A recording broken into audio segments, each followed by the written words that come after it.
Hello. परसों मैं bike से आ रहा था अपने घर। तो रास्ते में देखा एक लेडीज़ थी, उनको ऑटो वाले ने टक्कर मार दी थी। तो उनका यहाँ से सिर जो था वो खुला हुआ था थोड़ा, और यहाँ से ब्लीडिंग हो रही थी, और यहाँ पीछे भी चोट आई थी उनके। तो वो ऑटो वाले को लोगों ने पकड़ के बिठा रखा था, भीड़ लगी हुई थी, और वो औरत बहुत बुरे हाल में थी। तो मैंने उनसे पूछा भी कि आपको बाइक से जाना है, अगर मैं बाइक से आपकी हेल्प कर सकता हूँ। तो उन्होंने मना कर दिया कि भाई नहीं, वो उस हालत में नहीं है कि वो बाइक पे बैठ पाए।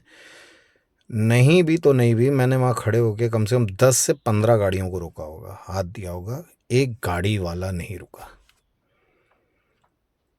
ऑटो वाले को रोकना चाहा, उसने ब्लीडिंग देख के ऑटो में नहीं बिठाना चाहा कि भाई मेरे ऑटो में खून खून हो जाएगा, इसलिए उसने ऑटो में भी नहीं बिठाया। फाइनली जैसे तैसे हाथ पैर जोड़ के एक ऑटो वाला रुका। कई लोगों ने हाथ पैर जोड़े ऑटो वाले के। वो जो लेडी थी, शायद उनका कोई रिलेटिव था या बेटा ही था, उसने भी हाथ पैर जोड़े ऑटो वाले के। तो उसने फाइनली बिठाने के लिए एग्री कर लिया। अब ये है यूपी का हाल, जहाँ कोई किसी की मदद करके राज़ी नहीं है।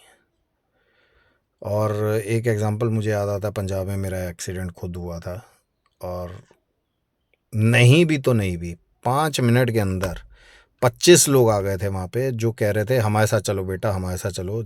और मेरे को अपने स्कूटर पे पीछे बैठ के, उसके पीछे किसी कोई बैठा, उसके पूरे शर्ट पे सारा खून लग गया था। मेरे यहाँ कट लगा था आईब्रो पे, तो ये सारा खून निकल रहा था, उनकी शर्ट पे लग गया। उनको कोई फिक्र नहीं थी कि खून कहाँ लग रहा है क्या नहीं। स्कूटर पे बिठा के वो मेरे पापा के पास लेके गए। पापा का एड्रेस मैंने बताया, वहाँ पे लेके गए। फिर वहाँ से ऑफिस में थे, तो वहाँ से वो मुझे मेडिकल ट्रीटमेंट के लिए लेके गए।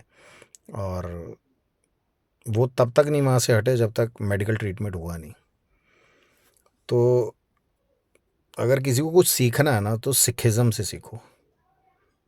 सिख जो है ना, सिख कौम जो है, वो बहुत दिलेर कौम है, बहुत ज़्यादा गिविंग है, बहुत ज़्यादा उनमें ये सेवा भाव बहुत है। वो डरते नहीं है किसी चीज़ से। यहाँ पे तो लोग हाथ नहीं लगा रहे थे। वो औरत मर सकती थी अगर उसको, मुझे लग रहा है 10-15 मिनट और रोकते, तो ब्लीडिंग इतनी ज़्यादा थी वो शायद मर जाती। पर जब यहाँ वहाँ पे लोगों ने ये नहीं सोचा कपड़े ख़राब हो रहे हैं, स्कूटर ख़राब हो रहा है, कुछ भी जो उनके पास था उस पर मदद करने को तैयार थे। तो ये चीज़ सीखनी चाहिए सबको। और अगर नहीं सीखते, ह्यूमैनिटी तो है ही नहीं। ह्यूमन बिहेवियर अगर सीखना है तो सिखिज़म से सीखिए। गुरु नानक देव जी ने जो कहा है, जो गुरु ग्रंथ साहिब में लिखा है, उससे सीखिए। कहने से नहीं कि हमारे धर्म में ये है, हमारे धर्म धर्म से कुछ नहीं होता। आपकी टीचिंग्स क्या, आपकी प्रीचिंग्स क्या, बचपन में परवरिश कैसी है, वो बहुत मैटर करती है। आप पैसे वाले कितने भी हो, आपके पास गाड़ी कोई भी हो, अगर आप किसी के काम नहीं आ सकते तो कोई मतलब नहीं है आपका।